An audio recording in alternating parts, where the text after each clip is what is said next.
360, this is Professor Vinod Kumar. Bharat పై 500% సుంకం విధించడం నా అభిమతమే, పూర్తిగా దాన్ని నేను సమర్థిస్తా అని చెప్పేసి ఎవరంటున్నారు? Modi friend, close friend mister Trump అంటున్నాడు, అమెరికా అధ్యక్షుడు. మరి మోడీ నవ్వాలా ఏడవాలా? మోడీకే తెలవాలి ఆ విషయం. ఎందుకంటే వాళ్ళ 500% సుంకాలు విధిస్తే ఈ ఏడాది ఒక్క మే నెలలోనే భారత్ ఇంధన కొనుగోలు 42,000 కోట్ల రూపాయలు రష్యా నుండి కొనుగోలు చేసింది. అది 420 యూరోలతో సమానం. వాళ్ళ రష్యా మీద చైనా, భారత్ బాగా పూర్తి స్థాయిలో అక్కడ ఇంధనం మీద 70% దాని మీద ఆధారపడుతున్న క్రమంలో 70% భారత్ చైనాలే కొనుగోలు చేస్తుంది రష్యా నుండి ఇంధనం. సో కాబట్టి యుక్రెయిన్ పై యుద్ధాన్ని ఆపడానికే నేను ఈ ప్రయత్నంలో భాగంగానే 500% నేను సుంకాన్ని సమర్థిస్తున్నా. కాబట్టి దానికి ఖచ్చితంగా నా చేతుల్లోనే ఉంటుంది.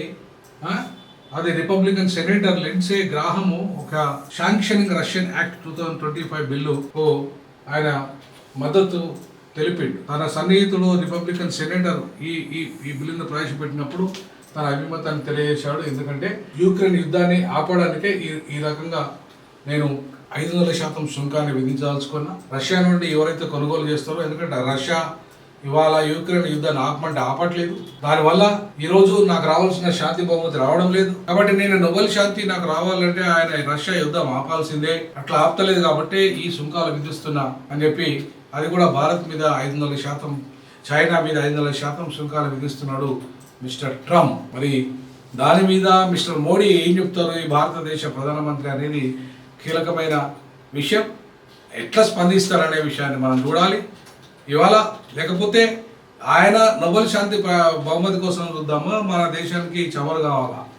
మన దేశానికి రష్యా నుండి చమురు అతి తక్కువ ధరకు ఇస్తున్న కారణంగా చైనా కానీ మనం కానీ ఇవాళ రష్యా నుండి స్వీకరిస్తాం. అదే ఇతర అరబ్ కంట్రీస్ నుండి ఇంకా ఎక్కువ సుంకాన్ని చెల్లించాల్సి వస్తుంది, ఎక్కువ డబ్బులు చెల్లించాల్సి వస్తుంది. కాబట్టి రష్యా నుండి 70% అక్కడికి వెళ్ళి తీసుకుంటున్నాం. కాబట్టి రష్యా మన మిత్రదేశం కాబట్టి మొదటి నుండి రష్యాకు మనం సహకరిస్తున్నాం, రష్యా మనకు సహకరిస్తుంది, రష్యా చైనాకు సహకరిస్తుంది, మనకు సహకరిస్తుంది.